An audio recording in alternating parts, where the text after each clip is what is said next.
AGS entertainment வழங்கும் பிரதீப் நடிக்கும் dragon திரைப்படம் உங்கள் அபிமான திரையரங்குகளில் வெற்றி நடை போடுகிறது.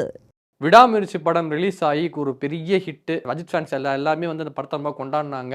ஸோ ஒரு சில பேருக்கு இந்த படம் வந்து ஒரு கலவையான விமர்சனம் தான் கிடைச்சது. ஒரு சில பேர் இல்லை இன்னும் கொஞ்சம் நல்லா பண்ணியிருக்கலாம் அப்படின்னு சொன்னாங்க. மாஸ் இல்லையே, அஜித் சார் படம்னா ஒரு மாசான ஒரு சீன் இருக்குமே, அந்த மாதிரி எந்த மாசும் இல்லையேன்னு சொல்லிட்டு ஒரு சில ரசிகர்கள் வருத்தப்பட்டாங்க.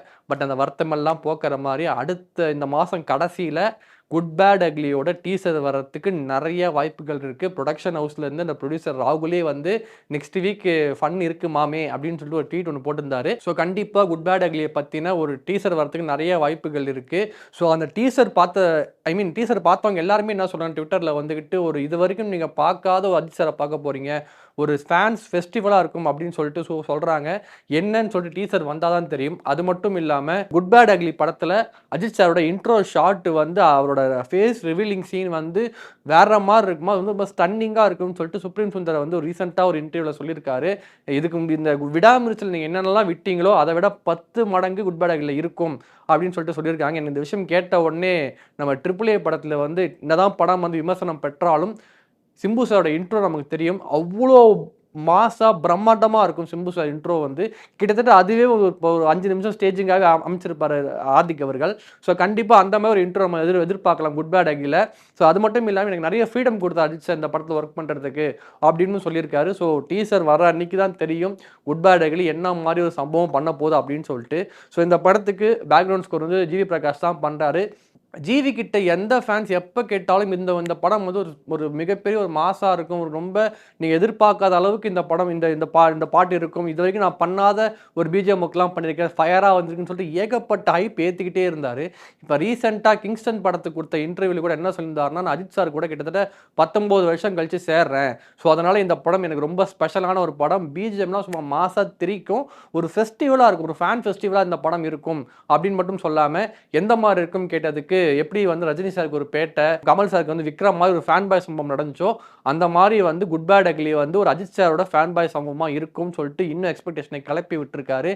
ஸோ அஜித் சாரோட ஃபேன் பாய் சம்பவம்னா நமக்கு தெரியும் அது என்ன மாதிரி இருக்கும் அப்படின்னு சொல்லிட்டு, கிட்டத்தட்ட வந்து இந்த மங்காத்தா விட இது வந்து ஒரு 3 மடங்கு இருக்கும்லாம் ஒரு சில பேச்சுக்கள் வருது. வெயிட் பண்ணி பார்க்கலாம் குட் பேட் அக்லி என்ன மாதிரி ஒரு ட்ரீட்டை வந்து ஃபேன்ஸுக்கு தரப்போகுதுன்னு சொல்லிட்டு. கண்டிப்பாக விடாமுயற்சியில் என்னெல்லாம் விட்டு போச்சோ அது எல்லாத்தையும் தாண்டி இன்னொரு 3 மடங்கு குட் பேட் அக்லி இருக்கும்னு எதிர்பார்க்கலாம். அது மட்டும் இல்லாமல் நம்ம சிம்ரன் மேம் இந்த படத்தில் ஒரு கேமியோ ரோல் பண்ணுறதா ஒரு சில நியூஸ் வருது. அப்படி மட்டும் வந்துச்சுன்னா நம்ம வாலியோட பேர் திருப்பி ரீயூனியனே சொல்லலாம். ஸோ அஜித் சார் சிம்ரன் ஒரு நாஸ்டாலஜிக்கல் வைபாகவே இருக்குது.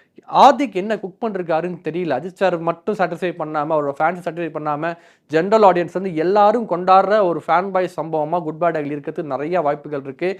சோஃபார் வந்து April 10 தான் வந்து ரிலீஸ் டேட் சொல்லியிருக்காங்க.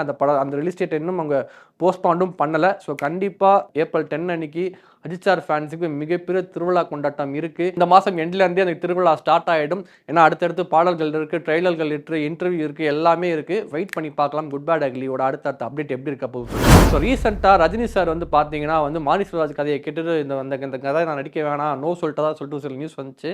அது மட்டும் இல்லாமல் இப்போ வெற்றிமாறன் சாரை கூப்பிட்டு அவர் கதை கேட்டிருக்கதாகவும் செய்திகள் வந்திருக்கு. வெற்றிமாறன் சார் ஆல்ரெடி ரொம்ப பிஸியாக இருக்கார். ஏன்னா வந்து ஒரு பக்கம் வாடிவாசல் ஷூட் தொடங்க போகுது. கிட்டத்தட்ட அந்த படமே ஒரு 2-3 வருஷம் எடுத்துக்கும். அது மட்டும் இல்லாமல் அடுத்து வந்து தனுஷ் சார் கூட படம் பண்ண போகிறதா அஃபிஷியல் அனௌன்ஸ்மெண்ட்டே வந்துருச்சு. இந்த நேரத்தில் ரஜினி சாருக்கு போயிட்டு வெற்றிமாறன் சார் கதை சொன்னதாக ஒரு ரூமர் வந்திருக்கு. எந்த அளவுக்கு உண்மை தெரியல, வெயிட் பண்ணி பார்க்கலாம். மேபி அப்படி அது நடக்கிற மாதிரி இருந்தால் ஜெயிலர் 2க்கு அப்புறம் நடக்க நிறைய வாய்ப்புகள் இருக்குது. ஏன்னா இப்போது கூலி படத்தை ஷூட்டிங் போயிட்டு இருக்கு. அந்த ஷூட்டிங் முடிஞ்சதுக்கப்புறம் ஒரு 3 மாதம் வந்து ரஜினி சார் வந்து பிரேக் எடுக்க போகிறதா சொல்லியிருக்காங்க. அந்த பிரேக்குக்கு அப்புறம் அவர் போனார் அப்படின்னா ஜெயிலர் 2 தான் ஆப்வியஸாக போய். ஏன்னா நாங்கள் நெல்சன் வந்து அந்த அடுத்தான் வெயிட் பண்ணிட்டு இருக்காரு. ஏன்னா இங்கே வெற்றிமாறன் சாரோட காம்பினேஷனில் வந்து நிறைய படங்கள் லைன் அப்பில் இருக்கிறதுனால வந்து கண்டிப்பாக டிலே ஆக நிறைய வாய்ப்புகள் இருக்குது. ஸோ வெற்றிமாறன் கதையில் ரஜினி சார் அப்படிங்கிறது ஒரு மிகப்பெரிய ஒரு எக்ஸ்பெக்ட் பண்ணாத ஒரு காம்போ தான். வெயிட் பண்ணி பார்க்கலாம் அந்த படம் எப்படி வரும் அப்படின்னு சொல்லிட்டு. 7G ரெயின்போ காலனியோட பார்ட் 2ஓட ஃபைனல் ஷூட்டிங்கில் வந்து நம்ம செல்வராகவன் ரொம்ப பிஸியாக இருக்கார். நமக்கு தெரியும் செல்வராகவன் சார் வந்து இப்போ எல்லா படத்துலையும் ரொம்ப நல்லா படம் நடிச்சுக்கிட்டு இருக்காரு. பட் ஆனால் ஒரு டேரக்டாக நம்ம ரொம்ப மிஸ் பண்ணிட்டு இருக்கோம். கடைசி வந்து நெஞ்சம் மரப்பலை படம் கூட வந்து ரொம்ப சூப்பராக இருந்துச்சு. அதுக்கப்புறம் ஒரு டைரக்ஷனில் படமே வரல. இப்போ ரொம்ப நாள் கழிச்சு 7G ரெயின்போ காலனி 2 வந்து வரதுக்கு வாய்ப்புகள் இருக்குது.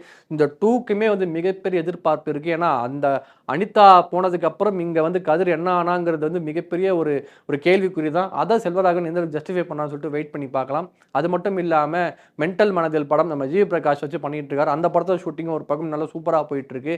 அது மட்டும் இல்லாம அவரோட லைன் அப்ல இன்னும் 2 மிகப்பெரிய படங்கள் இருக்கு. 1001 2, புதுப்பேட்டை 2 இது 2மே வந்து ஒரு மிகப்பெரிய ஒரு பார்ட் 2ல வந்து இந்த படம்லாம் வந்துச்சுன்னா எப்படி இருக்கும் அப்படின்னு சொல்லிட்டு ஃபேன்ஸ் ரொம்ப எதிர்பார்க்குற படம். கண்டிப்பாக செல்வராகவன் சார் அதுக்கான வேலைகள் ஒன்று இறங்குவார்.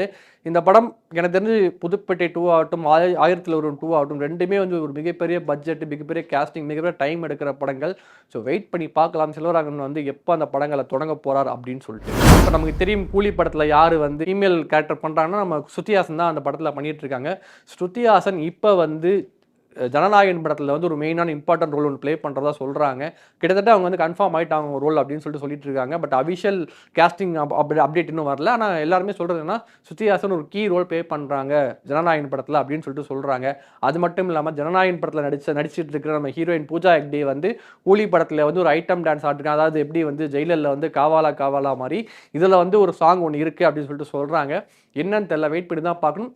லோகேஷ் படத்தில் அந்த மாதிரி சாங்கான்னு சொல்லிட்டு யோசிக்க வேண்டியதாக தான் இருக்குது. பட் என்ன வேணாலும் நடக்கலாம். வெயிட் பண்ணி பார்க்கலாம் என்ன மாதிரி அப்டேட் வருது அப்படின்னு சொல்லிட்டு. ஏஜிஎஸ் என்டர்டெயின்மெண்ட் வழங்கும் பிரதீப் நடிக்கும் டிராகன் திரைப்படம் உங்கள் அபிமான திரையரங்குகளில் வெற்றி நடை போடுகிறது.